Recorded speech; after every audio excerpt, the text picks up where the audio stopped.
you have already been here before, but I got to go through the motions and explain to the people who are new to 1 million cups how it works and what we're going to do this morning. So we're going to give two founders, we do startups and small businesses that we do skew heavily towards the startups, the opportunity to come up and talk for 6 minutes and tell us their story. They'll tell us about what they're working on, what excites them, where they are, some progress. Today's a special day because we've got a repeat presenter. Shale was here last year. Probably plus or minus 2 to 3 weeks from today last year. Like I think it was like April 15th or 16th or something. It's really like week 2 or 3. But they'll tell us where they're stuck. And one of the great things about 1 million cups is instead of like working on a pitch or working on a sales presentation, we're talking about ideas. We're talking about where we might have come across an obstacle, where we could use some help from the audience. And what's great about us as an audience is we get the ability to say, what can we as a community do for you? And then try to answer that question. We might have a problem, we might hear something that's a problem we've run across in our own experiences. We might have a similar problem to one of the presenters. We might benefit from the answers and the shared ideas in the room. And that's really it. So 1MC, or 1 million cups, whatever. It was started at the Kaufman's Foundation. They're a philanthropic group in Kansas City. They started putting together these little community meetings on Wednesdays, and it grew, and it grew, and it grew. And 14 years later, there are over 100 of these little community organizations putting on these 2 6-minute presentations on Wednesdays. So it's pretty amazing. There's no greater community than Chicago because of this audience and the presenters here that tell their stories. But I've been to 1MCs and other geographies, and it's just this high energy and warm and supportive environment that helps educate, inspire, and really share ideas. So I will welcome up some presenters. They'll tell their story. We'll get on with it. But I do want to thank you. We haven't started the video yet. I want to thank you 3. They provide our coffee. If you got a cup this morning, I hope you enjoy it. We'll make more throughout the morning. But they're in the western suburbs, and they've got a cool story because they're ex-entrepreneurs. They kind of grounded out, worked on their businesses, built something, and then they started mentoring and really developing other startups around them. And similar with 1MCs, like, hey, let's just feed the startup and small business community with coffee. That's what they're doing professionally. So they've got these really cool coffee shops. They support 1871. They support us. It's just a really nice relationship. And then if you look around you, and the 4 walls we're surrounded by, we get this conference room donated to us, whatever. But like in kind, we get to use the space to put on our presentation. So we really want to thank Team Working by Tech Nexus. And they, it's a dues-paying organization out there. They have a deal for 1MC attendees. So if you're like, yeah, maybe think about an office space, or think about getting some of my own space for calls, meetings, etc. You can go down the hall and tell them you're with us, and there's a coupon code or something open up the slide in a minute. But if you want to check it out for the day, you're invited to co-work for the rest of the day. So as we shut the 1MC morning down, you guys can stick around and use the space and take some calls and meetings. I will ask if you have a smartphone to please take it out now and do us a favor and put the QR code and register to let 1 million cups know that you've attended. Again, it's a nonprofit, they're not going to sell you anything. But they might use registration counts and applications for grant funding, and so it's just really important that they know that this is still a thriving community, that people are still attending, and yeah. Does this count also if you registered online beforehand? This is different, I think. This is the check-in. Yeah, there's registration for us to let you know, like, do we need a bigger room, do we need whatever, and then there's registration for 1 million cups, and this is a secondary step. I'll do this later. I'll come back to this, but yeah, 1 week of free co-working. I'll put this on the screen later as well. This is what I was talking about, the fantastic support that we get from Team Working by Tech Nexus. Okay, let's start our presentations. Do we have both presenters here? I see Shale. Do you guys are presenting? Yeah. Woo, who's presenting? All of you at once? I don't have enough microphones. So Stu. Okay. You want to come on? Yeah. Let's do it. Can we give them a standing ovation? Yeah.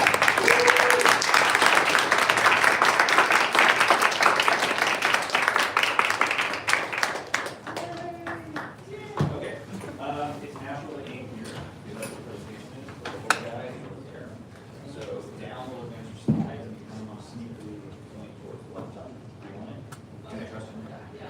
Are you sure? All right, guys, kick it off. Hello, everyone. My name is Harish. And I'm Mommy. Last year, my grandma got a call that felt completely different. Same urgency and same pressure, telling her she had to act immediately. She froze at the moment because she didn't know if to call the scam or safe. At this moment, she had seconds to decide. So let me ask you this question. If that was your grandma, would you let her take that decision alone? This is why we built Canary OS. Canary OS instantly analyzes messages, links, and calls to stop scams before users even make a decision. And it gives clear and real-time decisions, so you don't even have to think about what you're making, and it can always be safe. This is our current team. So we're a group of ambitious high schoolers from different parts of America and other countries, including Canada. All of us were scouted by our mentor. His name is Josh. He connected us through LinkedIn, and we all wanted to solve one problem, and we chose this because this is a problem that our own grandparents and parents have experienced. So we built Canary OS for after seeing how easily people fall victims for online scams, especially those who aren't tech savvy. But we focused on creating one goal, which is creating a solution that gives people a clear answer before they make a costly mistake. So just here's a statistic that 73% of people have experienced online fraud or some sort of online scam in America. So you can see that online scams are outpacing users, and that's why we built Canary OS. Now, online fraud is also exploding, and the current existing solutions that are there to prevent aren't keeping up with the real-time threats in technology. According to this research right here, the market is growing 24.5%, and it's projected to reach $108.3 billion by 2033. And this creates a huge opportunity for simple instant protection tools like Canary OS. Scams don't just target users, they target people we love, like our parents, our grandparents, our children. And these people are often the least prepared.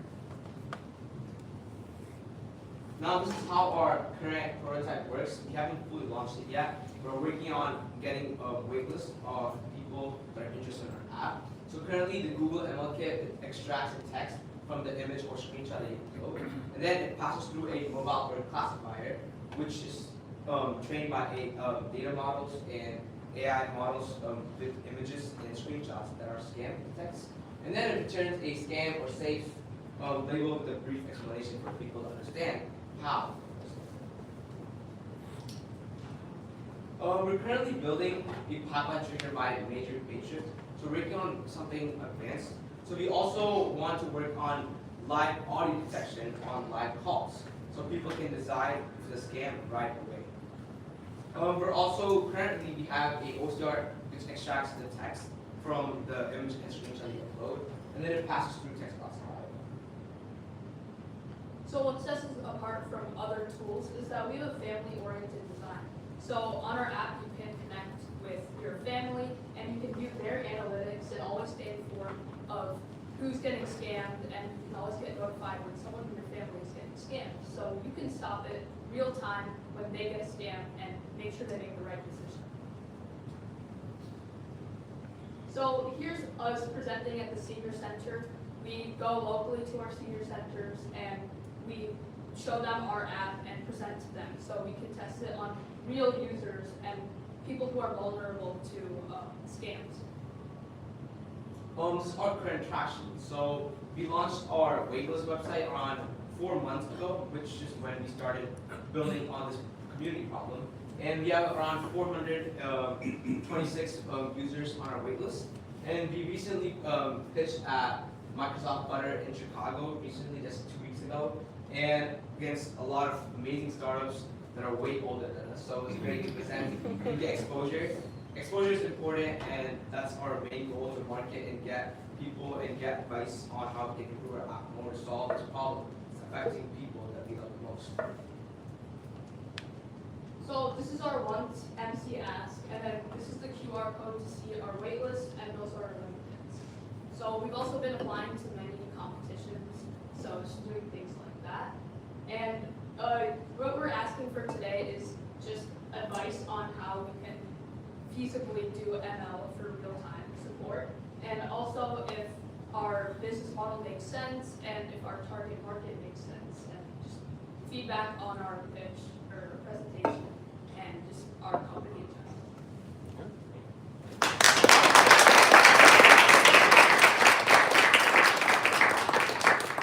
If they hadn't said they were 16, who would have thought? That's really amazing. It's, work for you, work to you. So let's talk about it. Well, how can we help? I've got a question. Yeah. What is your business model? Oh.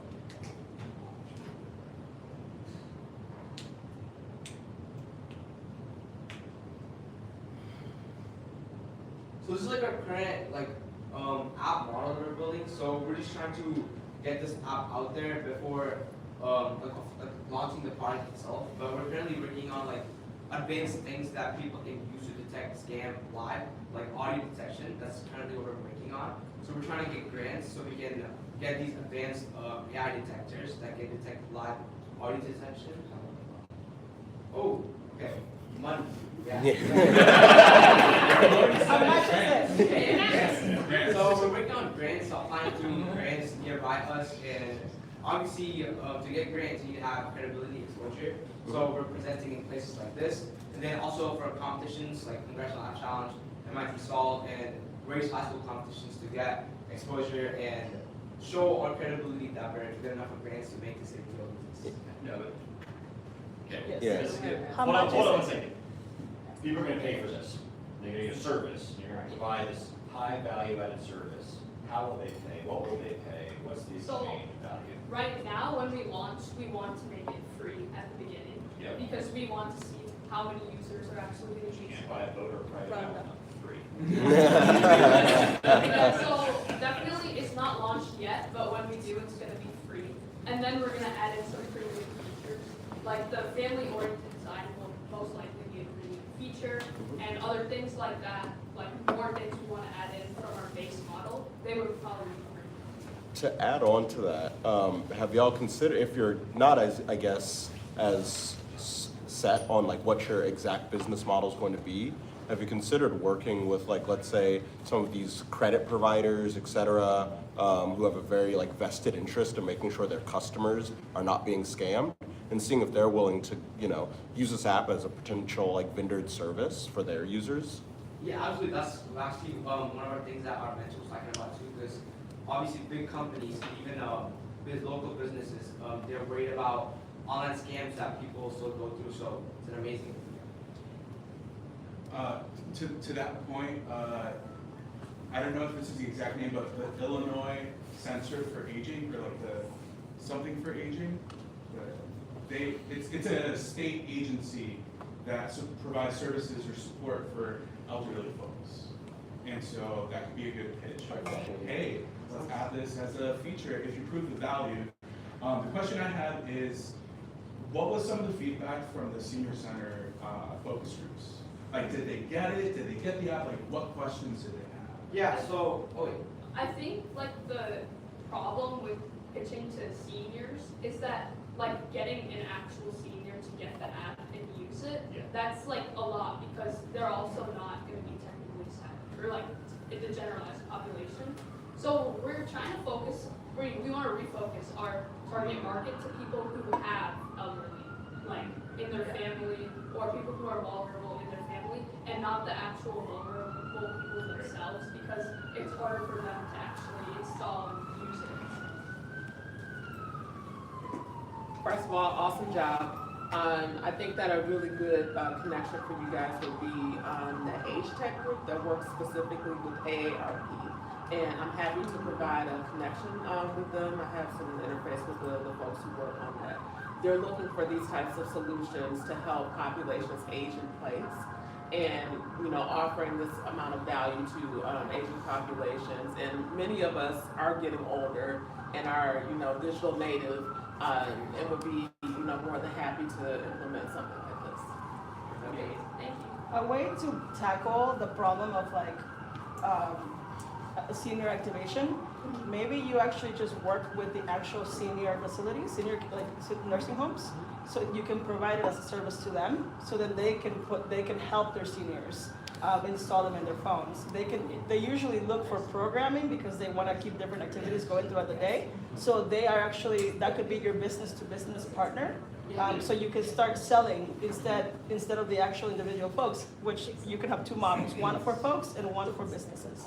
Quickly on that point, you would need to nail down the user experience, like switching back to product, right? Is it like they could take a screenshot and share it to their tech savvy, person, and then the person uploads the screenshot? Is that an intuitive flow, right? These are the things you gotta. Yeah. Great work. Yeah. I was just gonna add towards the other individual that's just shared. I do have an organization that I used to work for 3 years, which actually works with AARP as well.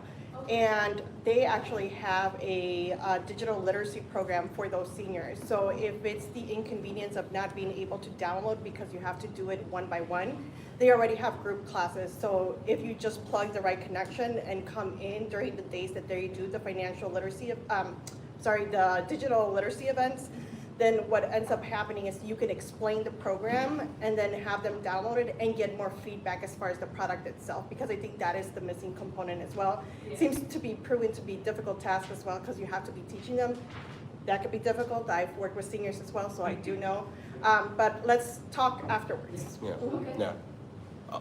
Just a lighthearted note, good job as well on the presentation. I just saw the movie The Beekeeper with Jason Statham. Yeah. And this is literally how the movie starts. There's a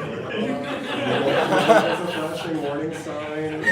She has a $2 million pension, and this douchebag on the phone on the other side, he's like running a task force that scams grandmas. And then it goes downhill from there and he ends up killing everybody, right?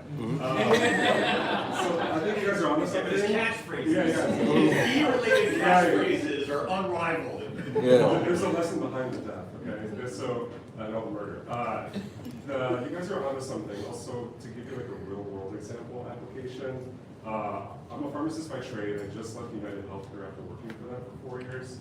And I worked in the Medicare space. I think you guys should look at that as well, because you nailed it. I think your population is actually truly the caregiver, not the patient. Yeah. Because, and we're looking at large corporations. United Healthcare specifically targets elderly, and I had a script that I had to read. This is a big corporation doing this. I had to tell a grandma, you need to download this app.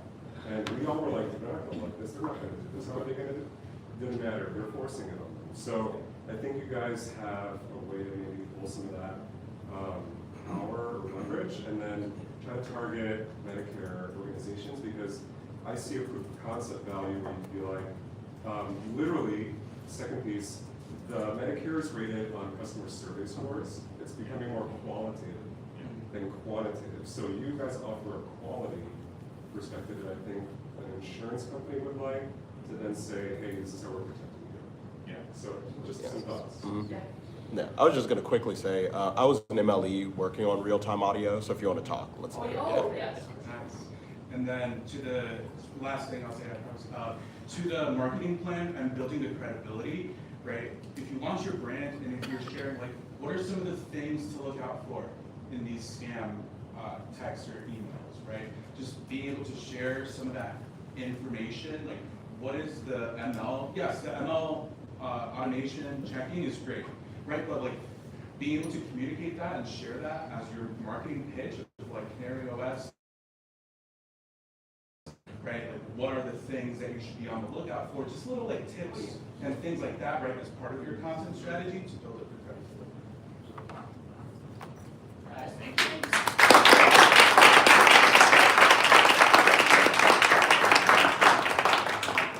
It's an interesting kind of case study on kind of go-to-market and persona definition. You know, we're often talk about who is our shopper, who is our user, right? There could be a fundamental difference at times between who transacts with you and your brand and who's the user of the product. It's not often you get somebody who like right out of the gate is starting to think laterally and saying, okay, we know who we're serving, but the people who we're going to give the tools to serve the people we're serving are going to be a different audience. And so the content you create, the go-to-market strategy, everything is going to have to dovetail into we're serving this audience, but we're transacting through this, through this group over here. And I think, and for everybody who is giving care to somebody in the older generation, yeah, they're like, imagine teaching your grandfather, grandmother how to use their phone. I mean, everybody has a story, but app, and you're the one syncing it up for them, and you're the one providing care, and you can do it remotely. I think there's a real advantage there. So keep at it, and good luck to you guys. Thank you. Let me go back to before we call up Shale. Talked about the 1 week of free space. Let's talk about kind of 1 minute cuts just for a second. We have organization. We're all volunteering, giving our time, so we're always looking for support. If you want to, we have coffee. We don't always have creamers, so if you like putting stuff in your coffee, we buy it from time to time. We've had people in the audience be like, you know what, I'll bring it this Wednesday. But this, this works because the community kind of all pitches in. And so if there's time you want to commit to, or there's something you want to get more involved, reach out to anybody in Shirt or talk to some of us about what it's like. Cecilia's here. You want to raise your hand for a second? Talk to Sassy about what your interests are, where you think you could help. If you want to present, it's a great opportunity to just tell your story. And we're sharing ideas. We're talking about go to market. We're doing all sorts of good stuff here. So come and tell us your story. That'd be exciting. You come back a second time. Tell us, last year I was here, and all because of 1 million cups is where I am now. And then, if follow us socially and stay engaged. Anything I'm missing? I'm rusty. I've been at this for a couple weeks. So. You said I'm happening for this events. Events? Oh, goodness gracious. Yeah, no, I like it. We like the opportunity to say anything going on in the community, a tech event, a non-tech event, startups, small businesses. We like it to be free, so don't bitch us, come by my whatnot. But what's going on in the community? The next Tech Walk is on April 12th, so. April 12th Tech Walk. What is Tech Walk? Yes. It's exactly what it sounds like. If you have an interest in tech, or you work in tech, or want to know more, we get together and we go on a networking walk. April 12th is Accessibility Tech, and we will be featuring Shireen Hafiz from Deaf Kids Code. What time is it at? That's our Sunday walk, and that's 10 a.m. in Union Park near M Hub. Oh, okay. This Friday, right here in the same room, at 11:30 to 1, Long Jump and Sirac Ventures are putting together an event for anyone that's interested in learning about venture capital, or they're considering fundraising. They'll go through a whole history of venture capital and like how investors look at deals, how they process them internally. So if you're curious about fundraising potentially in the future, this is one of the best places to go. You're gonna put that somewhere, like up on the screen, because that's a lot of good stuff. But just find me and I'll send it to you after. okay, sounds good. Yeah. Yeah. And then on Saturday, there is Ship House going on. It's essentially a day to get together and build using different AI coding tools. It's on my calendar and I'm going, but you can look up Ship House Chicago. It'll be this Saturday. Or talk to Jorge afterwards. Yeah. Probably the tallest guy in the room. Just look up. Awesome, guys. Thank you so much. We're going to call up our next presenter. Presentation queued up, slideshow mode. Let's give it a standing ovation, right? Come on.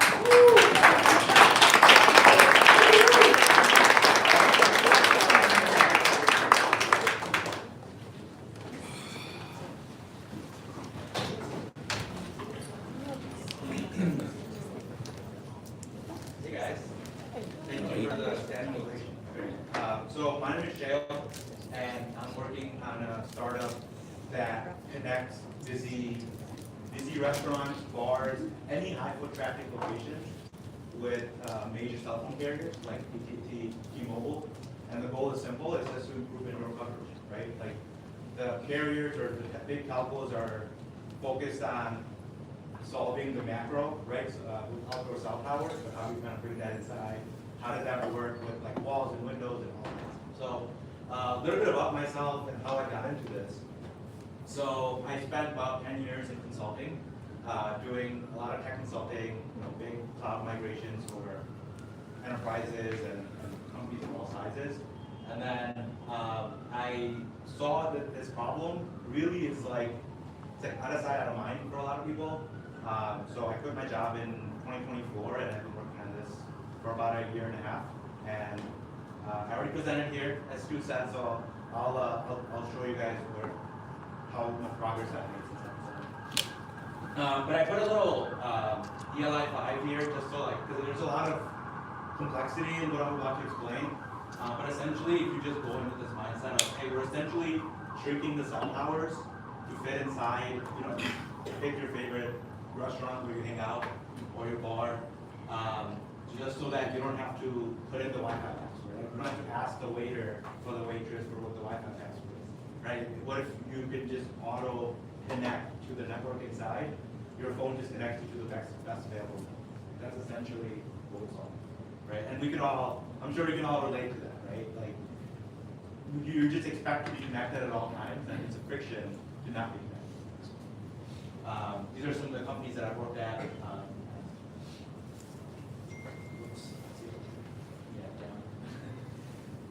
So yeah, this is exactly what I was talking about, right? We've all been there. Picture yourself in a restaurant and you see the no service, right? It's friction, and we want to try to avoid that friction. So how do we solve this, right? So essentially, it's a model that it's a win-win situation for everyone involved.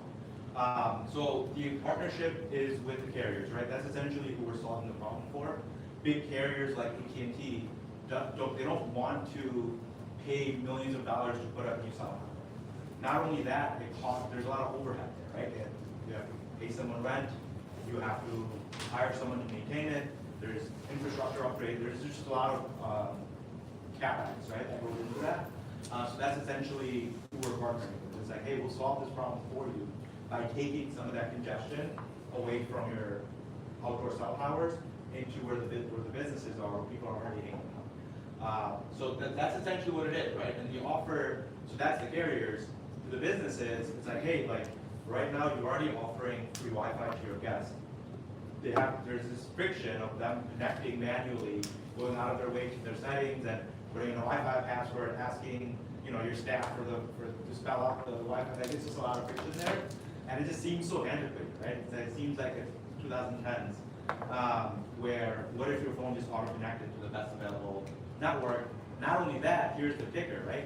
To the business owner, you improve customer experience, but you also get paid, right? So this is all free. This is a free infrastructure upgrade. Carriers will actually pay you to do this, right? So that's where the win-win for the business owner comes in. And then these are some of the carriers on the bottom that are already participating in this broader network. Speaking of the broader network,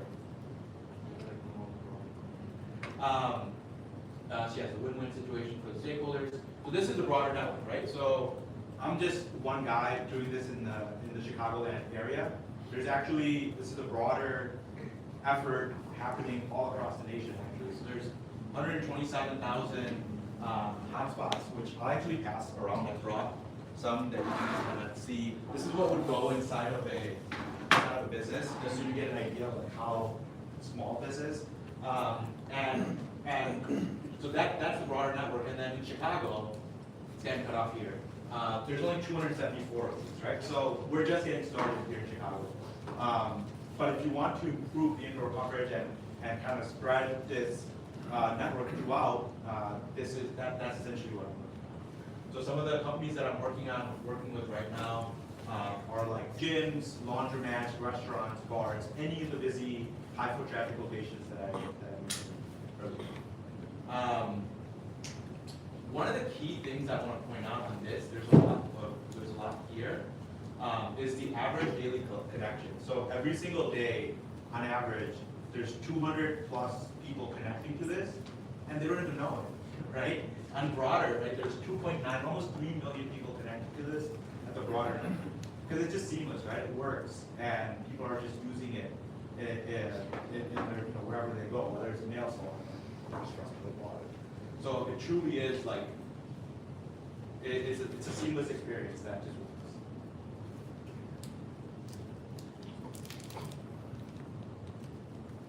So some of the objectives that I've gotten as I'm pitching this to busy, owners and just people all around, they think it's too good to be true, and that's number one. That's the number one objection that I get is like they don't believe it.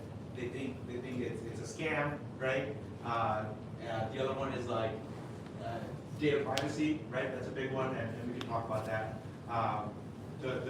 The truth is that this is all managed through the carriers, right? So what happens is the carriers are authenticating you to use the network through the SIM cards. There's no, there's no like, it's just like you connect to a cell tower or something, right? You're not gonna question, oh, if the cell tower there is less vulnerable than the one on the right, right? Or whatever that is. So that's another big question that I get. And also business owners typically think it's not their problem to solve. They think, hey, like if AT&T doesn't work in my restaurant, that's their problem to solve. That's not the problem to solve, right? Which is no longer the case. You can actually fix it, and you can fix it for free. So some of the updates, right? Since I last presented, so I'm live right now. This is all working, right? So I showed that earlier slide about the ecosystem. I'm live in about 36 locations in Chicago. Last time I presented, I was just starting. I think I was at like 10 locations. It was like roughly 10 months ago. And I've grown, right? It's like 3x where I was. And it's been great. Like the business is also profitable. I'm bootstrapping everything.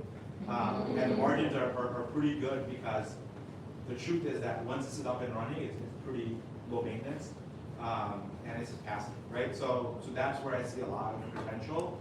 I also want to explore a lot of partnerships, business, like vendors and CPAs and anyone that you work, with businesses, you already have a trusted relationship. I think there's a natural partnership model there. But yeah, just kind of spreading the word out, connections, warm introductions. Those are the key things that I'm looking for. And yeah, just continue to grow this business. I think 1MC's kind of helped me get that momentum early on. So I'm just continuing to do that and by giving updates here. So yeah, thank you.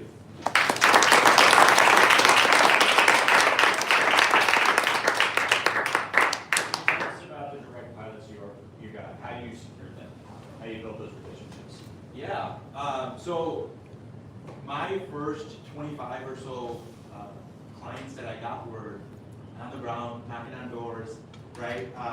Just kind of being outside and just telling the story. I think my initial approach was also to get to like mom and pop businesses, specifically like nail salons, laundromats, where the owners are there and easy to talk to. My next phase of the business is like, okay, how do I now approach restaurant groups in Chicago, right? How do I approach more corporate institutions and enterprises that have, like a head of IT, right? Or maybe like a master service provider that they would hire out. How can I now work on those deals, work on bigger deals, right? So up to this point, it was more like one-to-one, but now it's like, okay, how do I now take that up a notch and do more, work on bigger deals? Okay. Questions, comments? I definitely think you should highlight that you have Planet Fitness and LA Fitness. Yeah. Because that's huge, right? And that means if you prove well with those groups, you can be the internet provider for gyms. Right. What's is there a reason you don't want to focus on gyms and really just what's the word? Dive deeper into getting more Planet Fitness and LA Fitnesses?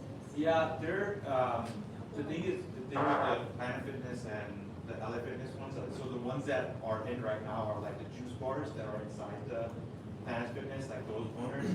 To go to a Planet Fitness, right? That's a whole different sales cycle, which again I'm not opposed to. It's just a whole. It's more. Yeah, it's harder to sell to. So you're in that with the actual broader company or Right. franchisee. Not yet. Not yet, but maybe with the restaurant partner. Exactly. Like the vendors that I was speaking to earlier are a little bit easier to explain, right? Those are more franchise. Yes.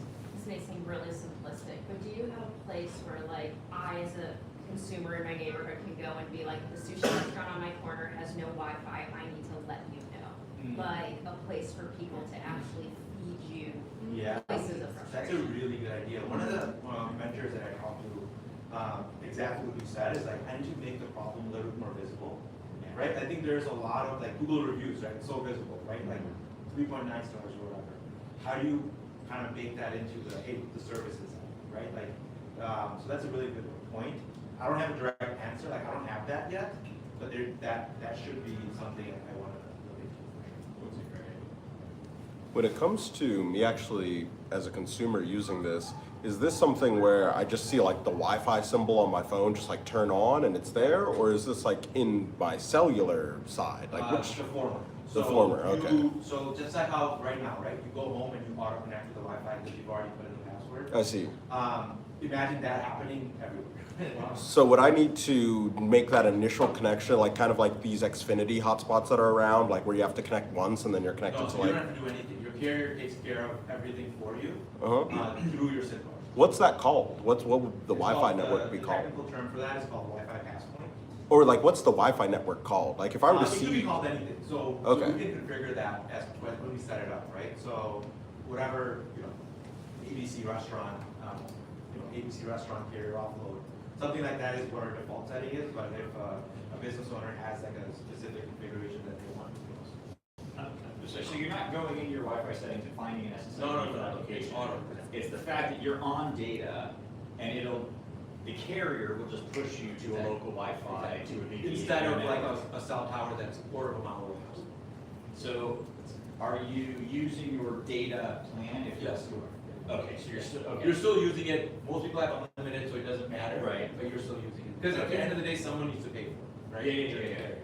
So you're still using data, but it's really a carrier, but the location benefits from saying our connectivity, we're not encumbered by Correct. the brick and lead and Exactly. whatever. So, and then the carrier is offloading network usage to local hardware. And we're just getting better service on our data plan indoors. Okay, all So right. like what we might see here is like instead of one bar, like Exactly. here, I might see 4 bars. Yeah. Well, no, you would just see the Wi-Fi. You just see You the would Wi-Fi. just see the Wi-Fi.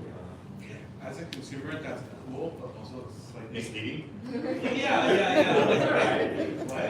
But why does it even matter whether you're connected? I'm curious, right? I'm genuinely. It's just jarring. It's like, oh, wait, we connected? Like, I was gonna say the word misleading, I was gonna use creepy, whereas, because it like, just totally, like, objective, where it's like, wait, like, how did that happen? But if I understood it, like, it would, like, obviously. There's a little bit of education. It's not dangerous, but it's just like, like a little jarring. Where I was going with it, the reason I thought it was kind of misleading is because even though we're on unlimited plans, there's still a stigma, I think, in the general population of having your data speed throttled by overusage. And so if you see a Wi-Fi, for me, I was like, wait, if I see a Wi-Fi symbol, I'm gonna think, unlimited data, real. And what you're saying is like, it's not actually Wi-Fi, you're still using data. I'm like, oh. So that was where I thought you were going, but No, it's interesting because a lot of your like phone updates, as soon as you get on Wi-Fi, your like all your apps that you have downloaded start to update. Sure, of course. And like now you're using even more data, right? Than Yeah, you would but otherwise. on Wi-Fi, I'm not likely to get throttled the way I am, because AT&T is like, I'll have Xfinity and Comcast put the bill for that. Right. Yeah. Like, I don't want all that data running. Well, the bottom line is that now they're having to put up less cell towers, right? So they're just buying infrastructure instead of putting up AT&T. And I guess on that point, this kind of adds to the fact that generally, especially in the back when Wi-Fi was just a much less secure platform, people just trust Wi-Fi less. Like, oh, don't get on public Wi-Fi. They're going to steal your stuff from the public Wi-Fi. Right.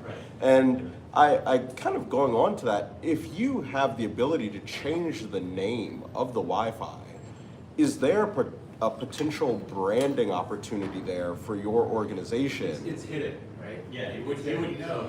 Well, As you're concerned, you're on AT&T or Verizon. If you're seeing the Wi-Fi, so if I see the Wi-Fi symbol turn on, like I go to one of the restaurants that you have, and I see the Wi-Fi symbol turn on, I'm like, oh, there's a Wi-Fi symbol here. And I go and I see, and it's like, oh, bar XYZ, I guess as a consumer, my first question would be, have I been here before? Why am I connected to their Wi-Fi? And so like there would be very confusing things. But if I see, let's say, what's the name of your company?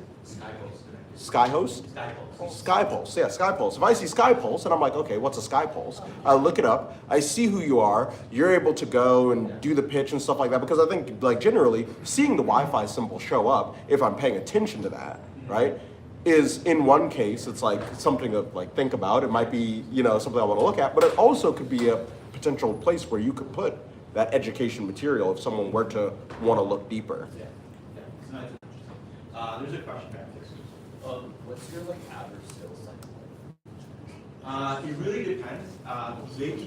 What's your average sales cycle look like? And my answer to that is it really depends. So I've been in conversation actually with a lot of the restaurant groups, and it's like Hot Salt, for example, like we've been talking to them for a month, and they're like super interested. So to answer your question, it's like anywhere between 1 to 3 months. And then once it's installed, just to kind of like fully full circle there, it takes about a month for the carriers to like activate this location because they run a lot of quality service tests. This is not just like, oh, anyone can just plug it in and it starts working. Like there's actual like activation process and approval. That takes about a month. I think Crystal, you had a question. Just a comment.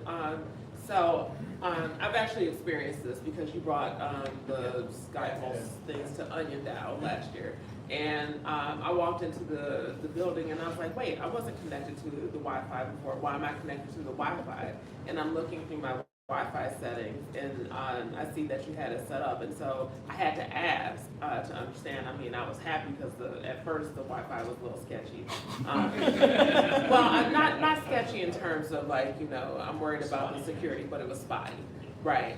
So I do think that, you know, just to everyone else's point, many people will notice that they just switch over to Wi-Fi, and then, you know, having a consistent way to build that education, whether it's, you know, signage within the facility, whether it's, you know, some way for them to, you know, be able to pull up a screen or something like that that explains what this is and what's happening, will go a little bit further to gain, you know, people's trust.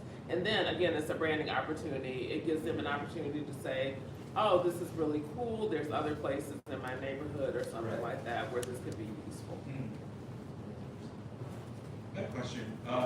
Is there any benefit to, or are you targeting at all, like restaurants that have Wi-Fi and like decent cell coverage? Like, is there any benefit to them, or is that even something that you're going to, or is it like strictly maybe they don't have Wi-Fi? No, it's everywhere. And it's everywhere. Okay. So there is benefit because at the end of the day, the carriers want to take congestion away, especially in like high metropolitan cities, right?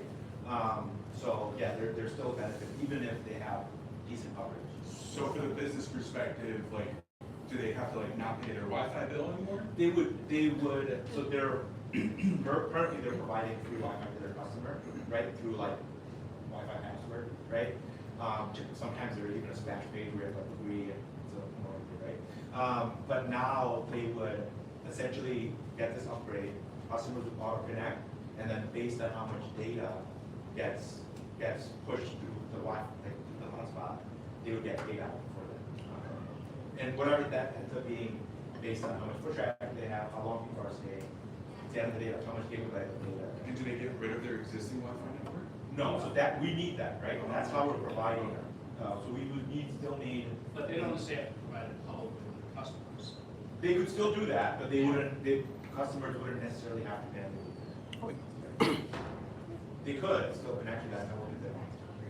If you're like someone who's just like goes to, that's always in a location, but you're not, can I like use a mesh network? Like, so I'm connected to this thing? I don't know. It's like, is it, you have to connect to the original router of the business, right? As a customer, you actually don't have to do anything. I mean, no, like if I wanted to be a provider. Oh, I see. Is there a way to be like a provider that's not the business? Carriers won't pay for that. Carriers want to pay for locations that are commercial businesses. Oh. Not in residential, but they're specifically interested in commercial, where like you're using their cell towers, right? You're not like, because at home you have Wi-Fi, right? So they're not going to pay for that. I guess, yeah, I was like thinking of like vending machines, like can you just plug it into, and then a vending machine can just like, As long, if you have a SIM card, yeah. if a vending machine uses it, like, as a way for a SIM card, that should be used. You're connecting to the router of the business? Yeah. Yeah, this plugs into the business's router. Oh, so is it using data or is it using their internet? It's using the internet. Oh. It's using, like, what Xfinity or AT&T router internet provider, their ISP they have. Oh, I think at one point you said it was using their data.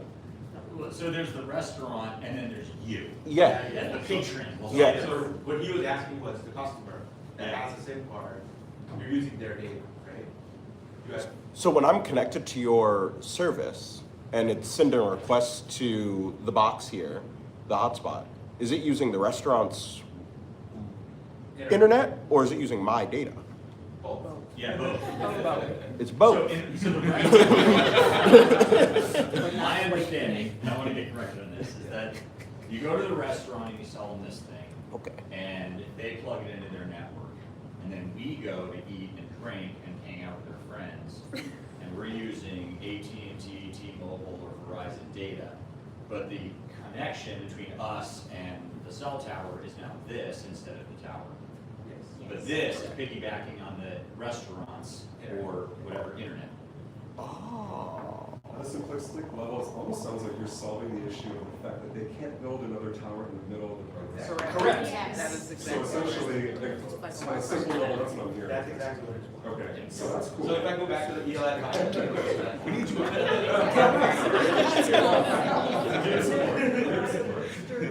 We gotta shut it down, but we're gonna stick around for a little bit, so, find him afterwards. Can I talk to you afterwards? Yeah. Hey, real quick. Yeah. I put the VC event on our LinkedIn for 1 million cups, so you can go directly to our social media and register for that VC event on Friday there. Amazing. Wow. We didn't talk a lot about marketing, but I just wanted to say, like, how to bypass the cold outreach. There are two things that we do talk about on a semi-frequent basis at 1MC. One is what I call gatekeeper marketing, where if you can go to one and win them, you get access to many. So the National Restaurant Association is maybe the largest trade association for restaurants, and if you can get in with them, you get access to many. The other thing that we talk about with this type of like efficient marketing or scrappy marketing is, can you build relationships, and is it easier for you to connect from cold outreach with people already selling to the person you're selling with a different product? So liquor distributors, food distributors, people who are going to the location on a frequent basis, people who already have the network, already have the in, and already have the commercial relationship.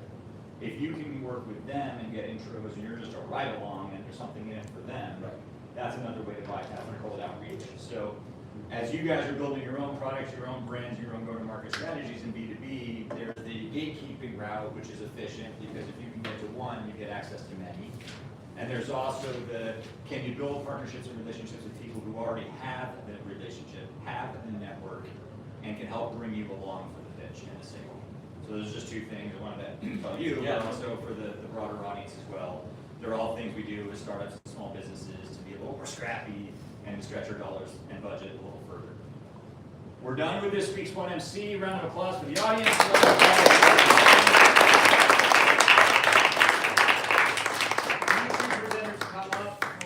Giveaway. It's like Oscars, Grammys, 1 million cups mugs.